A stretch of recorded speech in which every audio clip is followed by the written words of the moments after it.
Welcome back to another Create Mod video. In this one, we are going over Create Enchantment Industries. Create Enchantment Industries is a mod pack that is built off of the base Create Mod game and introduces 7 new items and liquids into the game. We'll go over the 4 items that it includes, but the 3 liquids are ink, liquid experience, and liquid hyper experience. The items that are introduced are an enchanting guide, a disenchanter, a printer, and an experienced rotor. There are a couple of things that you might associate with Create Enchantment Industries that are actually not from there. First, nuggets of experience and blocks of experience are both actually from the base Create Mod game, while heaps of experience are from Create Stuff and Additions. Heap of experience can be made from 4 nuggets of experience, while the blocks are made in a 3x3. The nuggets of experience are important because with Create Enchantment Industries, the deployers will now drop nuggets of experience when killing an animal. If we head over to this super intelligently designed pen, get a test subject, and drop out the remaining items from this deployer, we will see that once a sheep or any other mob is killed, the deployer will then pick up a nugget of experience. Once we have nugget of experience in our hand, you can, if you're in survival, right-click it and you'll get a little bit of experience down at the bottom. The experience you get does scale with the nuggets that you right-click in your hand, so you can see I went from 22 to 25 XP. You can do the same if you do have the Create Stuff and Additions mod with heaps of experience. These provide 4 times the amount as nuggets of experience. You can see that we went up 4 levels with only half a stack instead of a full stack. The blocks of experience you can't actually right-click because they're blocks. You could place them down, that's fine, but you cannot right-click them. You can always craft them back into their original with 9 nuggets of experience. The main use case for the blocks are either maybe a cool build, if you're doing something like that, or just better storage where you can store 9 times the amount of nuggets of experience in the same either chest or drawer or whatever. Along with the deployer dropping nuggets of experience, the main other gameplay change that is made with Create Enchantment Industries is mending on a belt. For example, I have this mending sword that is basically dead. If I just place it onto this belt, make it turn the right way, there we go, it will get spouted until it fills itself back up to full HP. This can be really helpful for an automated attacking system with deployers. Deployers can't use the mending if a sword has it, but you can do some clever machinery with some funnels and maybe some NBT values with some filters to drop out heavily damaged swords, get them mended out on a belt like so, and then put them back into a hopper to refeed the deployer. For some reason though, in my version of Create, even though I have the diamond sword with a low durability and respected data enabled, it will still just drop it out. And even if I set the filter, it will still just hold it. So you'll have to do some finagling, but that is a strategy and an approach. To get to, now the first block that is introduced by Create Enchantment Industries, the Disenchanter. This block will take any enchantment on an item and remove that enchantment, kind of like a grindstone. It'll remove, let's say you have efficiency 4 on it, it'll remove it and give you X amount of XP back. It will not remove curses like Curse of Vanishing or Curse of Binding, similar to a grindstone. And if we set up a belt with a hopper with some nuggets of experience going on it, and we turn you on, you can see that nuggets of experience will go onto the Disenchanter, providing us with liquid experience, which is the second kind of thing provided by the Create Enchantment Industries. You can also put down blocks of experience that will, again, get disenchanted, this time leading to 9 times the amount of XP per thing. So you can store blocks of experience in a barrel or something like that, and then when you need it, disenchant it to get more XP. The liquid experience is used in the exact same way you would use water. You could pipe it around with pipes using a mechanical pump. You can filter it out with a smart fluid pipe here. As you can see, we just have Bottle of Enchanting on the front. If you're going to use Liquid Hyper Experience, you'll just have to switch this to a Bottle of Liquid and Hyper Experience. And as you can see, the Liquid Experience can be stored in fluid tanks. We are getting slightly ahead of ourselves though, because the Disenchanter is not done. The Disenchanter, the crafting recipe, is here, just sandpaper on top of a copper casing and a crafting terminal. The other most important feature with the Disenchanter is that it can take levels from the player if the player stands on top of it. You can see that I have 27 levels down at the bottom of the screen, and when I stand on it, liquid experience gets put into the Disenchanter and I start losing levels. It fills up at 1 bucket, but as you saw with this, we can pump it with a pipe. So if we go back into Creative and connect it up, you can see that this now drains, and if we go back into Survival, we can get rid of our last bits of experience, and the Disenchanter will drain, filling up this fluid tank. Let's also quickly go through if you wanted to disenchant a sword. So we have Sweeping Edge on these that are all getting disenchanted.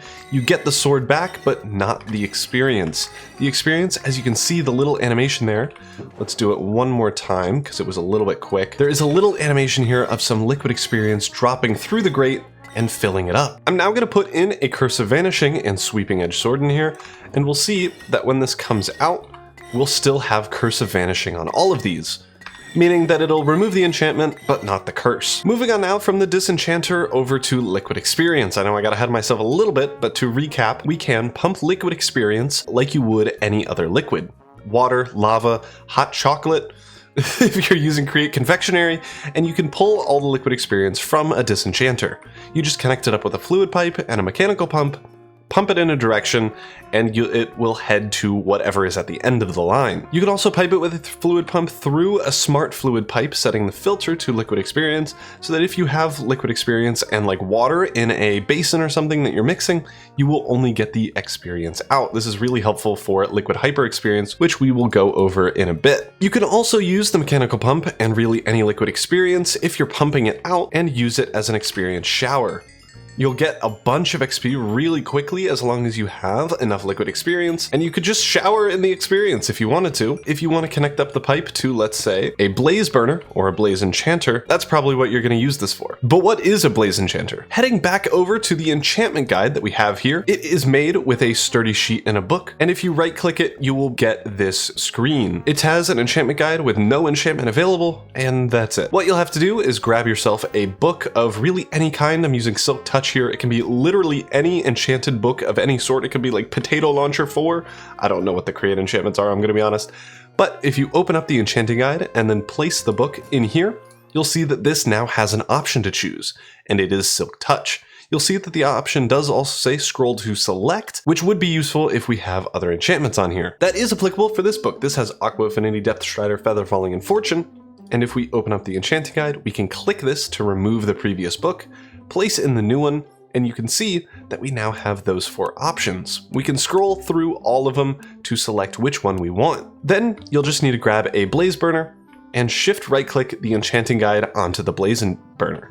That'll turn it into a blaze enchanter that you can see up at the top. If, however, you want to not put a book in the enchanting guide, you could still do that. So you don't need a book in here. This will just make it so that when you shift right click the blaze enchanter, you get the same enchanting guide kind of pop up here with no book. If you have the book already set, it will just include it here. Again, if you want to change the book, you just click and replace it. If the book has multiple options, you can scroll between the two. Once you set up the enchanting guide in the Blaze Enchanter, at least in survival, in my survival world, I haven't had to change this, but to retrieve it, you can shift right click with a wrench and it'll take the Blaze Burner and the enchanting guide and split them apart again. Then you can just shift right click it again and it'll give it back. You can also break them and it'll drop the enchanting guide. In order for the Blaze Enchanter to work, you do need a book, obviously, but also some experience.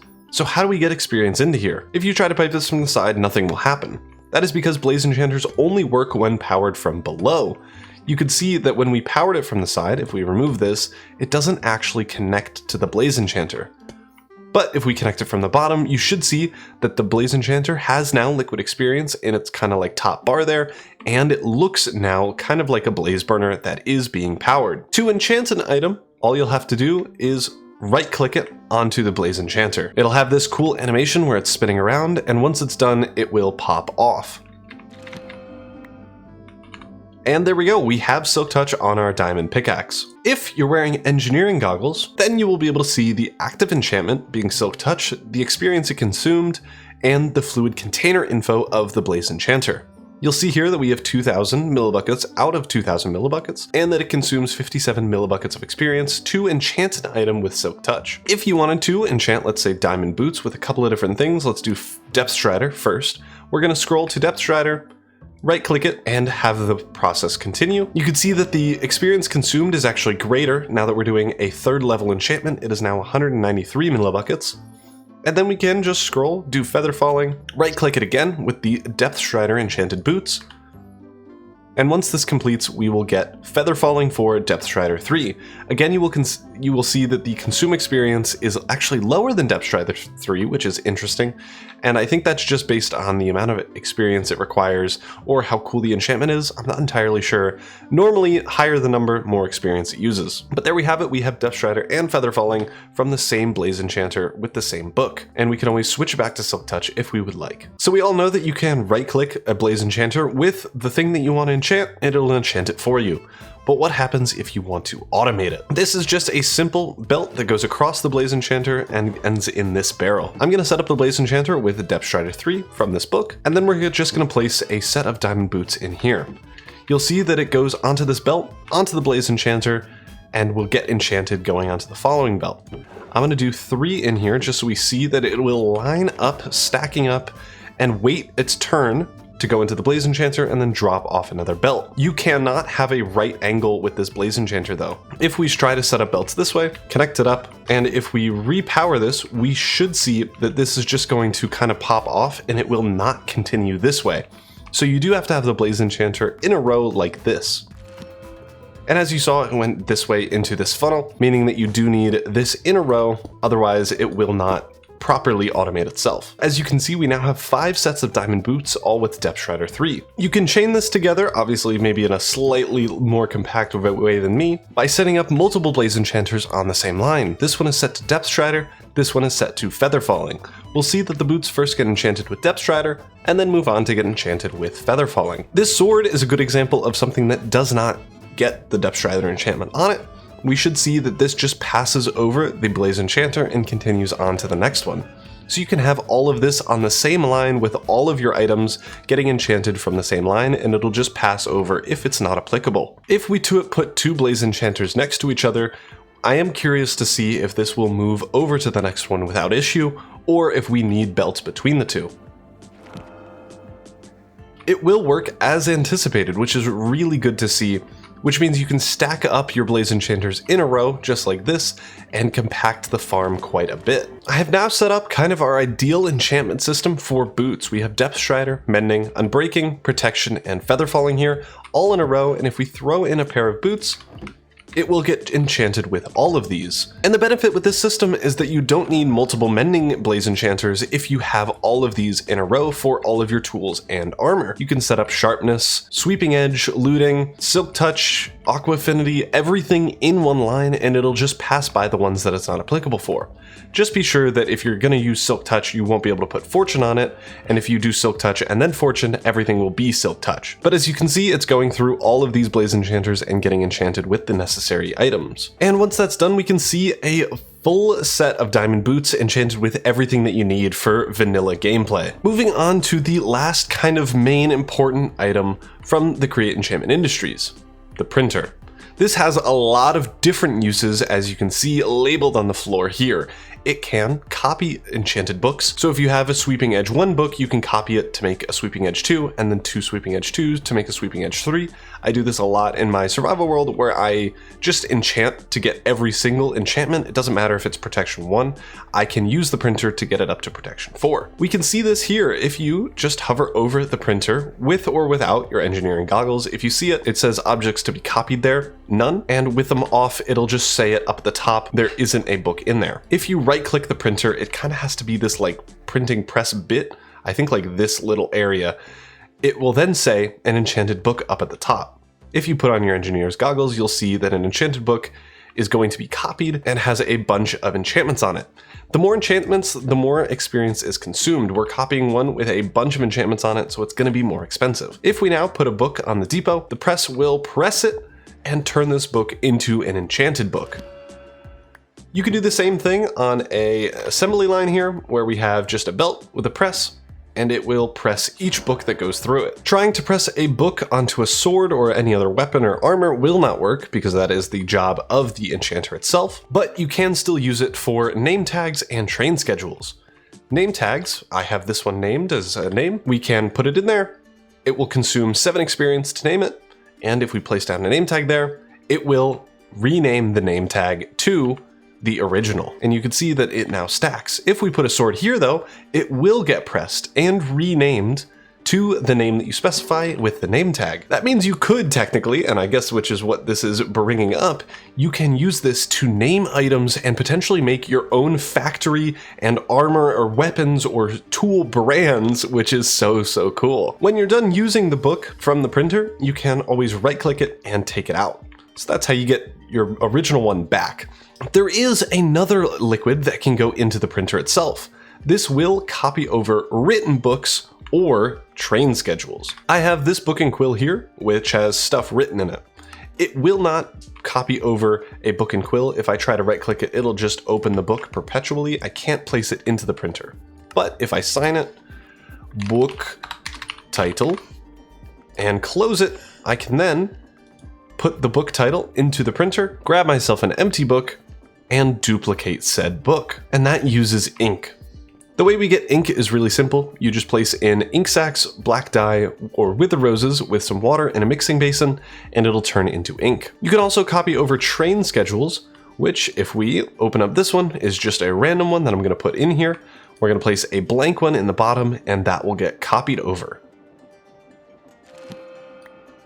And you can see now that those two stack since they have the exact same schedule. There is one more liquid and kind of item that I haven't covered, and it's probably the coolest.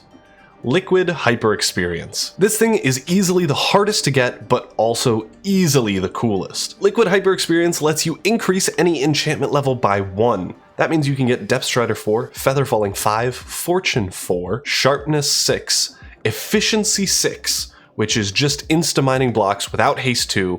You'll insta-mine stone. I think you'll insta-mine tough, which is insane. You'll get Swift Sneak 4, also is what I'm saying, and that is just normal walking speed, but you can shift.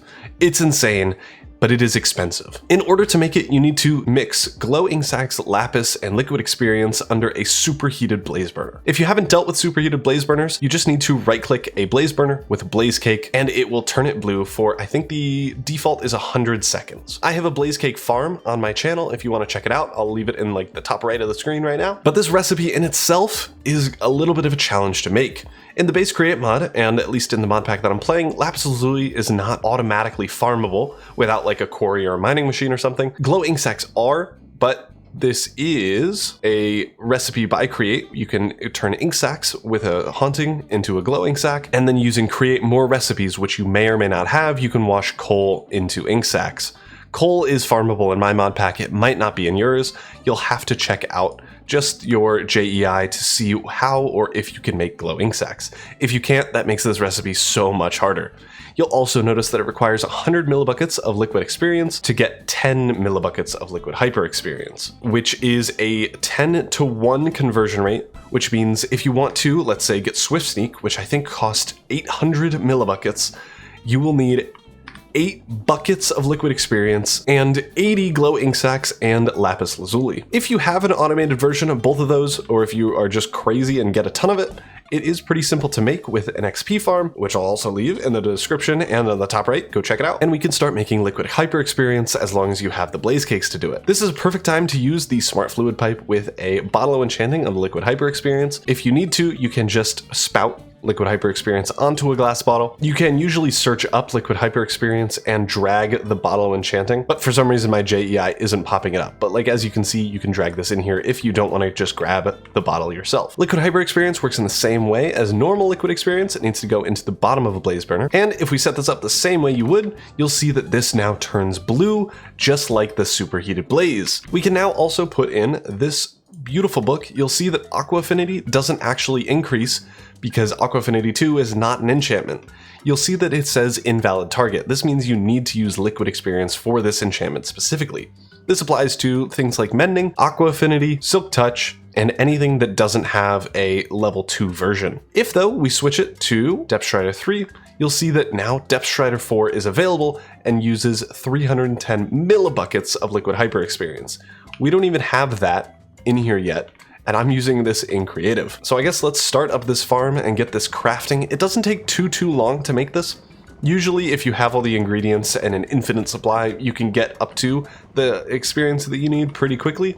but it does take a while if you're not fully automating all of these things. If we grab our boots from before, it enchants the exact same way as normal liquid experience, and again can be automated in the same ways. So if you want to upgrade this system over here to have liquid hyper experience on the ones that it actually applies to, you can definitely do that. Once that enchantment is done though, we can see that we have Depth Strider 4, one faster than the max that you can get in normal vanilla. This is a total game changer, and while it is pretty late game, it is insane. I got it semi-recently in my Create Mod series, and it is so nice to have. The final item to go over is the Experience Rotor. This is really only used for compatibility problems with other mods. As you can see, I have Sophisticated Core Experience that is a liquid, but isn't the liquid experience. We can use the Experience Rotor to convert non-normal liquid experience into the Create Enchantment Industry liquid experience in a mixer. All you'll have to do is just throw it in and it will mix it up. Depending on your mod pack, you might have some or none of these. If you don't have any, then don't really worry about it. If you do, then maybe worry about it. Only really worry about it if you have the experience that isn't liquid experience. If everything you're getting is liquid experience, then I wouldn't really worry about it. You only really need it if you are somehow getting a different type of experience and want to convert it to liquid experience. The mod also has some other compatibility features with Apotheosis, which has automatic adaptations to Apotheosis and brewable ancient knowledge potions, and it has compatibility with quirks with ancient tomes, which can be copied by a printer, but you'll need to use any enchanted book as the material instead of just a normal book. But that is going to do it for this video. That is everything that you need to know about Create Enchantment Industries, and it's pretty sick. I hope you liked this, I hope you found it helpful, and definitely let me know down in the comments if you want any other mod reviews or anything like that, and I will see you all next time. Leave a like, comment, subscribe. Thank you all so much for watching. Peace.